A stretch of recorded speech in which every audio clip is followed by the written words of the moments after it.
Today we're doing some Polyend Tracker time stretching.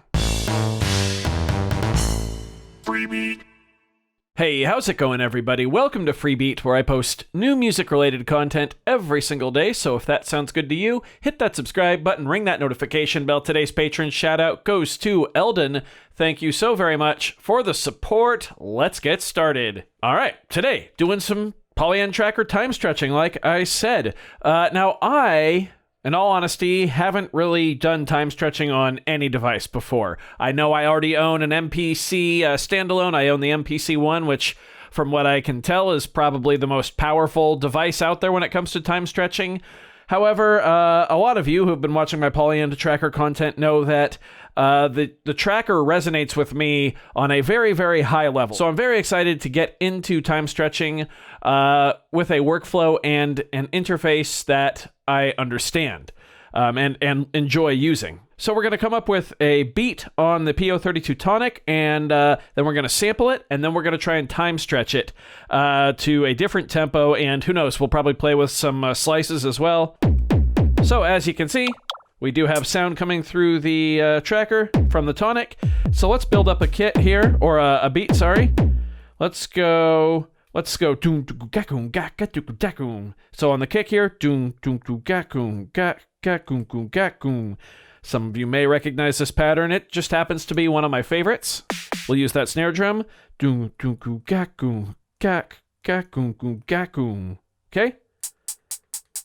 And we'll just go 16ths on the hi-hat. No, we'll go 8ths. We'll go da-da-da-da-da-da-da-da. How about like that?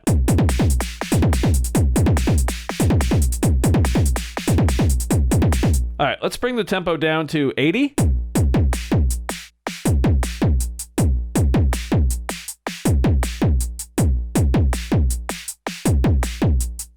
Let's actually copy the pattern real quick into a second slot and give us 2 snare drums at the end here. Yeah, like that. So we'll chain pattern 1 into pattern 2, and let's record and go.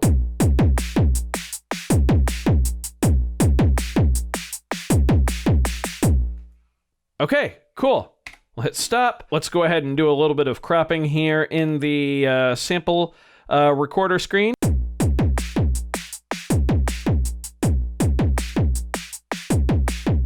See, the end is probably about right there. A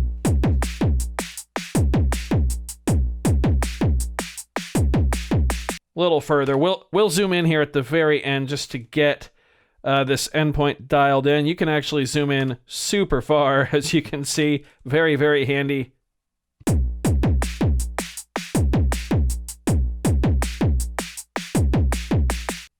Okay, that seems good to me. Let's hit crop. There we go.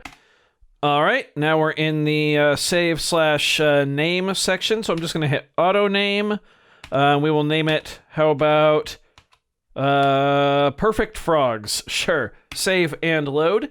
And now it is actually loaded into our project. From here, we can go to sample editor. First thing I'm going to do is apply the normalize effect.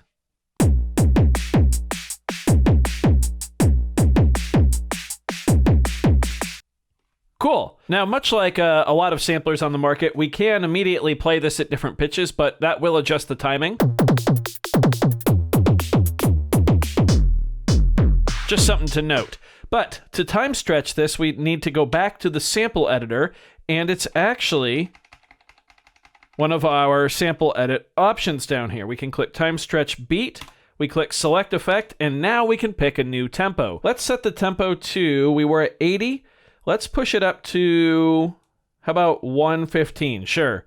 Now steps, we're going to put 32 because we did record 2 measures of music. So yeah, that's how that's going to look there.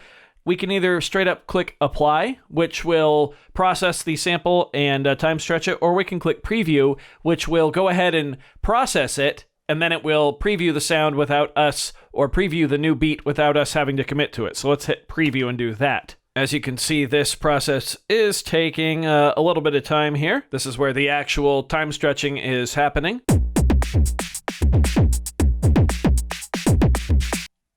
Okay, not the best, but definitely not awful, and certainly usable. I wonder if it would have done a little better job had we only used one measure of music. But nevertheless, I'm going to click apply. I'm pretty happy with that. Let's now go to sample playback and hit forward loop and see how it goes.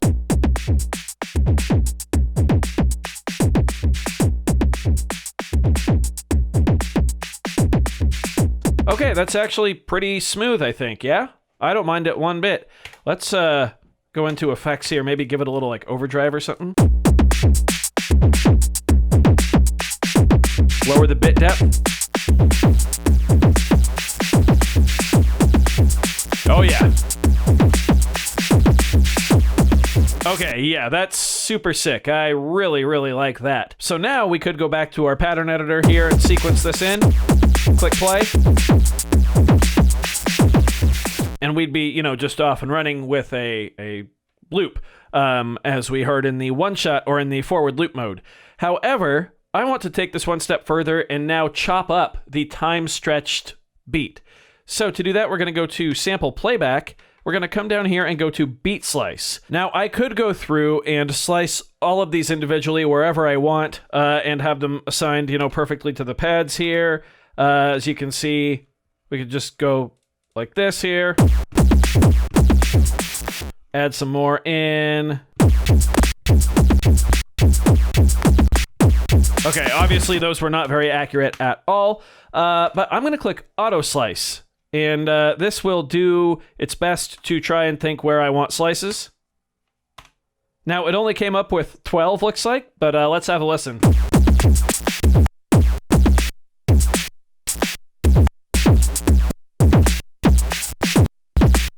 Okay, so those are kind of random and all over the place. Normally, that would be a bad thing, but how we're going to use it right now, I think this is actually going to be pretty cool. I'm going to go to our pattern. I'm going to go to step 1 here, back to the top. I'm going to keep it at 32 steps long. Sure, why not? I'm going to hold Shift and press up, and I'm going to select all of track 1. I'm going to turn on record mode here. I'm going to click Fill.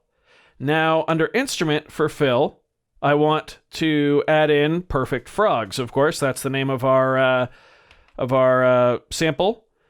I'm going to say, let's do it every step. Let's add one every single step. So now I click Fill. Now, it's just a whole bunch of that same sample going over and over and over again. We can see here, it's just a whole bunch of number ones. How do we access the slices? Well, the slices are under the effects section. So I'm going to go to effects, then I'm going to turn on record. I'm going to shift, press up, highlight all that effects row, click fill. We're going to come over to right here to effects type, and we're going to scroll until we see slice, which is right here. I'm going to do it on every single step.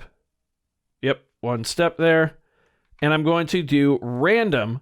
We know we've got 12 slices, so I'm going to go from 1 to 12. It's going to fill each step with a random slice. All right, let's hit play.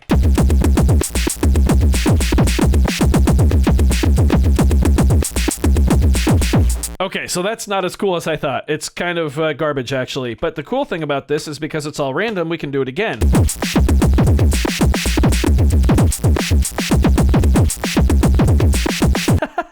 Now, you might be wondering, why does that sound so bad? And it's because of the auto slice. So let's go ahead and actually dial in some slices really quick here. I'm just going to do this on my own. Give me just a minute here, and I will get these dialed in.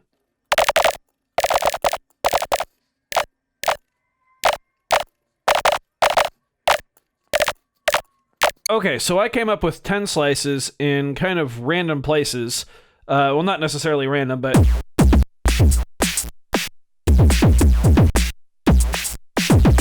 it should work a little better for our little experiment here. So I'm going to once again highlight row 1, go to fill. We only have 10 slices now. Click it in. Here we go.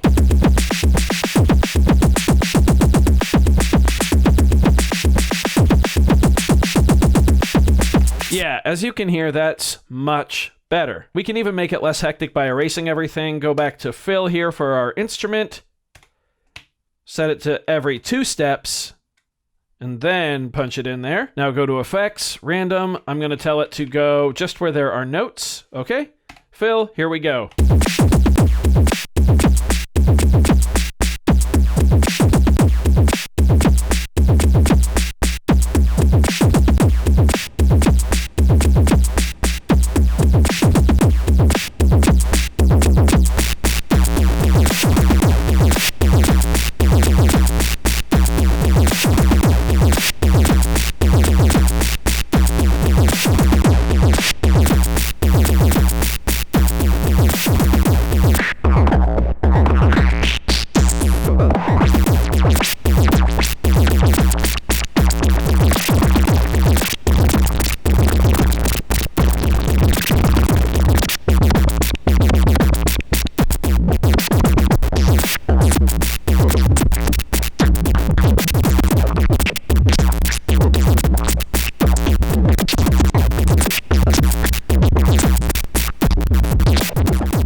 Yeah, there we go. All I was doing there was playing with the automation for the filter cutoff and the panning. Just sent a basic LFO to both of those, was dialing in the parameters there. Play with our resonance.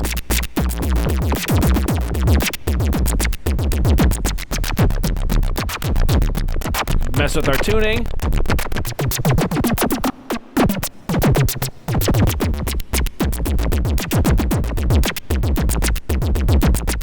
I also lowered the bit depth and cranked up the overdrive a bit, as you could probably tell. A lot of cool stuff there. We could also, if we're working on a pattern, come down here, copy the pattern, go to pattern 2, make a new one, paste this pattern in, effects 2, let's see here, fill, what do we want here? We can go, I don't know, let's go, how about slide up?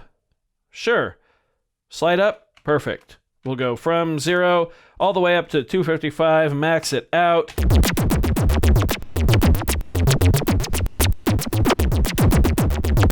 Now you get that kind of ramping up pitch effect. Partner it with pattern 1 if we go to song mode.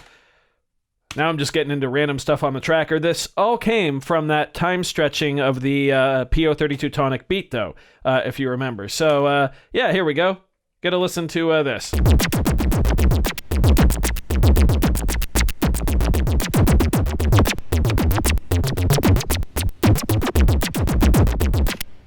Awesome.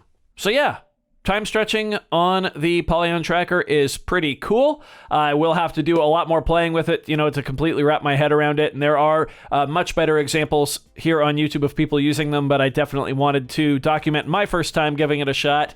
I do hope you found this video informative or at least entertaining. If you did, be sure to leave a like on it. If not, you can always leave a dislike. That's okay too. Doesn't hurt my feelings. Just makes me try that much harder next time.